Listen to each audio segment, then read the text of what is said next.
He was known by his colleagues as the conscience of Congress, and on Friday, Representative John Lewis died at the age of 80 after a battle with pancreatic cancer.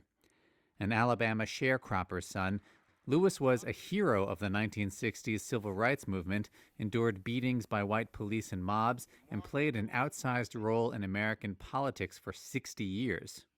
A protege of civil rights icon Martin Luther King Jr., Lewis led sit-ins to integrate all-white lunch counters, was one of the original Freedom Riders who integrated buses, and suffered a skull fracture in a savage beating while demonstrating for black voting rights on the Edmund Pettus Bridge in Selma during an incident now called Bloody Sunday. 50 years later, he walked arm in arm with the nation's first black president across that same bridge.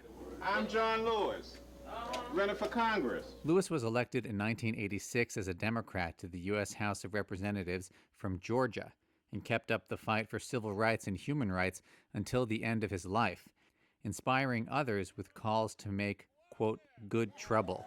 Speak out! Speak out! Get in the way! Get in good trouble! Good trouble! Necessary trouble! And help redeem the soul of America. In 2016, Lewis used nonviolent protest tactics he learned from King to organize a 24-hour sit-in on the House floor to push for gun control legislation. And he continued to fight for voting rights throughout his career. The vote is an opportunity to be on the right side of history. Tributes from leaders in both parties poured in late Friday and Saturday.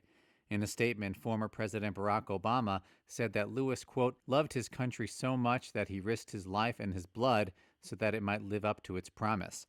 And through the decades, he not only gave all of himself to the cause of freedom and justice, but inspired generations that followed to try to live up to his example.